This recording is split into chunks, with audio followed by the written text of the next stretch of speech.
This is TWiT. Now, there is no relation between Plex Track and the Plex Media Server. No. Let's hope make not. that clear. Oh, no.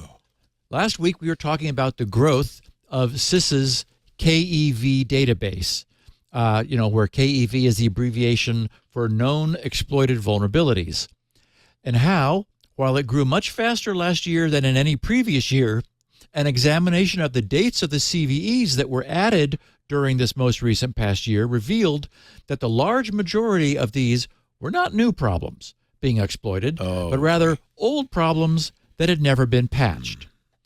So I noted that CISA had just added CVE 2020-5741. 2020. That's 3 years old. That's 3 years right. old. And what is 5741, you might ask? Well, it's a deserialization flaw of untrusted data, which was found, as we noted, 3 years ago in the Plex Media Server for Windows. But who would be running 3-year-old unpatched versions of Plex on their Windows machines? Who indeed?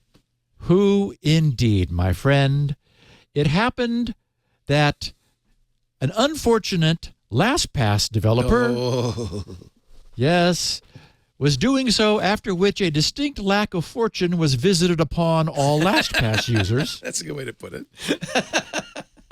A remote, unauthenticated attacker is able to execute their arbitrary Python code on the victim's computer. Can we make it any easier? Holy cow. So we now we know that this developer was using a publicly exposed Plex Media Server, which was 3 years out of date, since, of course, CVE 2020-5741 had been found, was known, and had been fixed.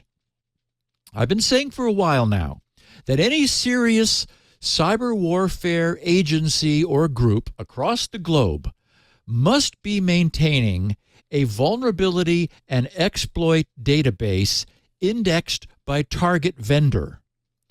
So in the instance of this second LastPass attack, LastPass's developers were identified, probably with the aid of the first attack on that developer network, right? Then they were tracked down and identified at home, and their home IP addresses were scanned.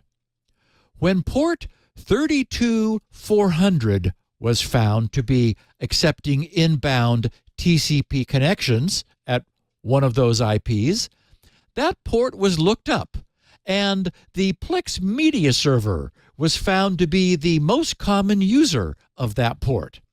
Then the attacker's master vulnerability and exploit database was queried for Plex, and a 3-year-old remotely exploitable vulnerability stood out. Could we be this lucky? The attackers probably thought to themselves, and indeed they were, and we weren't. I know a little Python. I think I could take advantage of this, Governor. That's right. And I don't know if anything has been learned, but I did hear something about North Korea being the presumed source of the attack. Yeah. The thing that makes me scared, it was so clearly targeted against LastPass. Boy. Yeah. And that means they knew what they wanted, which is the vaults, which means I presume they knew what to do with them. Yeah. Yeah. Which is the reason we're no longer all using LastPass. Yeah. Hey, we should talk Linux. It's the operating system that runs the internet, but your game consoles, cell phones, and maybe even the machine on your desk. You already knew all that. What you may not know is that TWiT now has a show dedicated to it, the Untitled Linux Show. Whether you're a Linux pro, a burgeoning sysadmin, or just curious what the big deal is, you should join us on the Club TWiT Discord every Saturday afternoon for news, analysis, and tips to sharpen your Linux skills. And then make sure you subscribe to the Club TWiT exclusive Untitled Linux Show. Wait, you're not a Club TWiT member yet? Well, go to twit.tv/clubtwit and sign up. Hope to see you there.